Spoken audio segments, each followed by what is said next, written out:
Hello mga sis, for today's video ay maggagataan tayo ng gulay. Ayan, sasahog natin yung ating dilis. At sa isang kawali nga mga sis ay magpainit tayo ng mantika at ipa-fry lang natin itong ating dilis. Konting dilis. Yan, hindi ko na tinanggalan yung ulo kasi sabi nila mapait daw pag may ulo pero hindi ko na tinanggal mga sis. Ayan. I-toast lang natin yan ng konti para medyo tumigas. Ganun. At pagkatapos ay igilid lang natin yan. Tapos ilalagay natin yung ating sibuyas at saka yung ating bawang.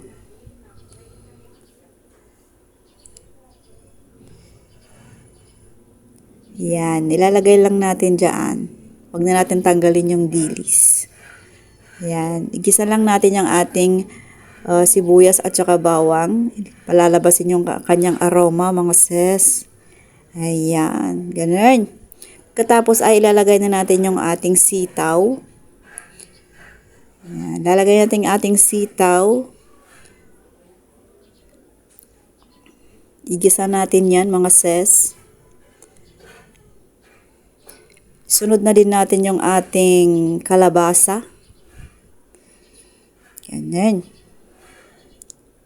Ayan, napakasimpleng ulam mga sis, pero masarap. Ayan, at syempre, titimplahan na natin. Lalagay na natin yung ating mga pampalasa. Lagyan natin yan ng magic sarap. Lagyan natin ng paminta. Lagyan natin ng asin. Ayan. At lagyan natin ng konting tubig para maluto ang ating gulay. Bago natin ilagay yung gata mamaya mga sis. Pag medyo ma-half cook na ang ating gulay.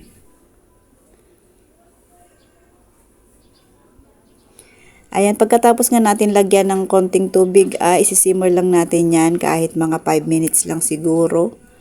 Pagkatapos ay ilalagay na natin yung ating gata. Ito ay unang piga mga sis. Ayan, 1 cup lang siguro yan yung aking nilagay dahil konti lang naman ang ating gulay. At ayan na nga, ituloy ang ating pagluto. Isisimmer lang ulit natin to kahit mga 10 minutes siguro. Hanggang sa tuluyan na ngang maluto ang ating gulay. Ayan, at after nyan, panghuli natin yung ating dahon ng pechay. Kasi saglit lang naman yan maluto mga sis. Mga 2 minutes lang ay luto na. Ganun. Huwag na natin i-overcook pag gulay ang ating niluluto para mas masarap. Yung meron tayong medyo nakagat-kagat konti na medyo matigas-tigas. Diba? Masarap ang gulay pag hindi masyadong lutong-luto. Ganyan. Simmer natin ulit, mga ilang minuto lang mga sis. Pagkatapos ay syempre, luto na yan. Pwede na yan mga sis. Ayan, tikman natin kung tama ang ating alat ng ating niluto. At yan, tingin ko dyan ay matabang, kaya nilagyan ko ng patis. Ayan. At eto na nga mga sis. Siyempre, luto na ang ating ginisang gulay na may dilis. O, diba? Perfect.